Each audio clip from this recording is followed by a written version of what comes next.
ఆకాశం ఎందుకో పచ్చబడ్డది, ఆ నడుమ బొట్టేమో ఎర్రబడ్డది.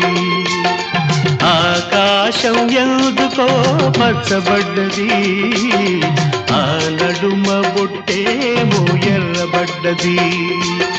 వీచే గాలుల తాకిడి, సాగే గువ్వల అలజడి, రమ్మని పిలిచే పైబడి.